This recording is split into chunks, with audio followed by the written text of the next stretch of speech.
It's been around 4 or 5 months since we talked about that crazy $250 million spec home that Mohamed Hadid is in the process of building out in Beverly Hills, California. But there have been a couple of new developments since that last video. The first one is that Hadid has accused one of the lenders on the deal of what he is calling a loan-to-own scheme. More on that later. Even more shocking, though, is that the judge in the bankruptcy case has approved emergency funding to fix erosion that is happening at this massive development site. If you missed my last video on this one, the super long story short here starts with Mohamed Hadid. This guy is a famous real estate developer out of Beverly Hills, California, who is known for building luxury mega mansions and hotels.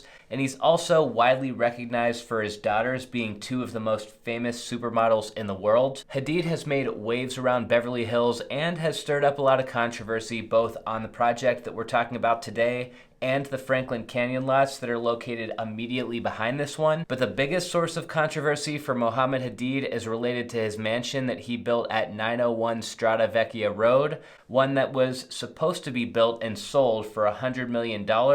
But before he could finish the house, the judge ordered it to be demolished, saying that it was basically at risk of falling down the hill. That Strada Vecchia property getting ordered to be torn down is a very important story to remember here, because if there is already erosion at Hadid's latest mega mansion project, it's very possible that this project gets ordered to be torn down as well, which would be an unbelievable blow to Hadid's reputation. The subject project of today's video is located at 9650 Cedarbrook Drive in Beverly Hills, California. It is a massive hillside development project with 37 acres of land. And the reason this one has made headlines is, for one, Hadid not long ago had it for sale for $250 million as a to-be-finished project. But on top of that, this home is also said to be the largest home to ever have been permitted in Los Angeles County at an approved 78,000 square feet of living space. 78,000 square feet. Let that sink in for a second.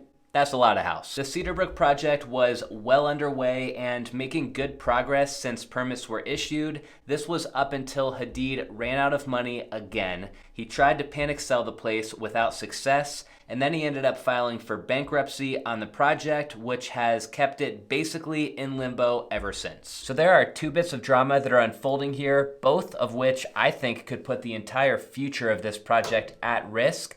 Let's dive into the accusations against the lender first. Now, we know that Mohamed Hadid bought this deal 10 years ago for about $2.5 million, so he doesn't have a whole lot of money into the land, and he may have got that land for a good price, but with the unique site conditions, the lot prep, and the build out, I estimate he needs at least $100 million more in order to build this house. Yes, you heard that right, by the way, $100 million in construction costs alone. Even though Mohamed Hadid is presumably pretty well off, no experienced developer is going to build a project like this with all of their own money. They're going to take out loans to make it happen. And that's exactly what happened here. Hadid had an agreement with a group called Skylark Capital to provide $92.8 million in financing to build the Cedarbrook home. Skylark Capital is led by another pretty prominent developer that you may have heard of. His name is Zachary Vella. Zach is well known for big development projects around LA, New York City, and Miami. Looks like Zach created Skylark Capital as a platform to invest in other people's development projects, just like this one of Mohamed Hadid's. The upside here is that Zach gets to participate in real estate development projects. He gets to earn a hefty interest payment from people like Hadid,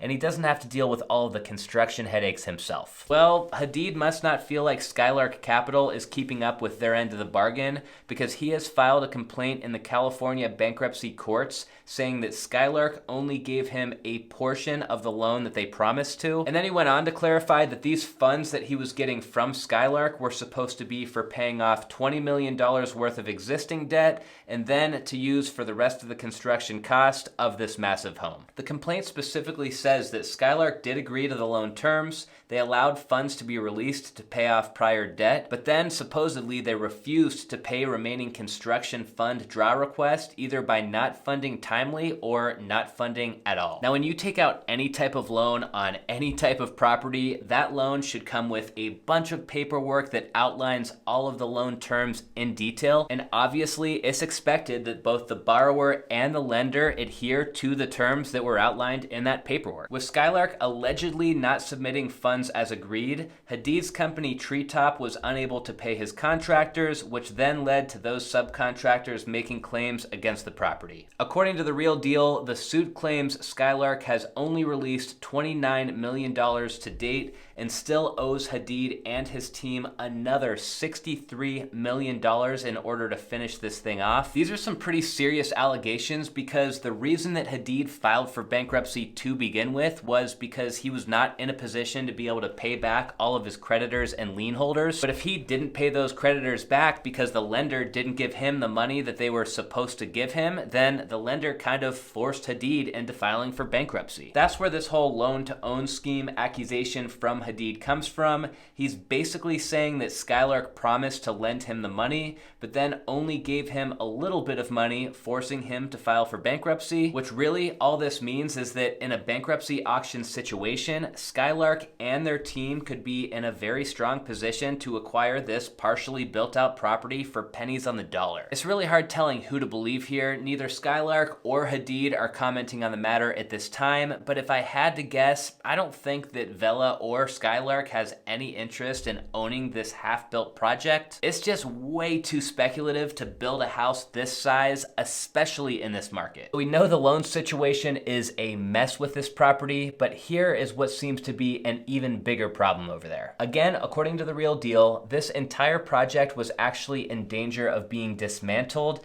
until recently when a judge approved emergency funding to save the site. They say that Judge Sherry Bluebond approved a $6.5 million loan for Hadid's company Treetop Development, and this loan was approved because Hadid's counsel said that there were erosion issues that threatened to damage the mansion being built and the neighboring properties. Is anybody else having deja vu here? Mohamed Hadid is building a hillside mansion that is at risk of falling down the hill. Not only is this erosion at the site creating a risk to the neighbors, but the permits could be at risk here as well. And if Hadid loses his permits, he would be required to return the property to its original condition and deconstruct all of the existing development conducted to date. Now, erosion control is generally speaking a preventative measure and something that happens prior to a rainy season. It is not indicative that erosion has actually already happened. But as Hadid's counsel, who is saying that there's already erosion issues at the Cedarbrook site, it's hard telling who to believe. The question we need to ask is who will be paying to fix all of these erosion issues, and that's done by something called a DIP loan,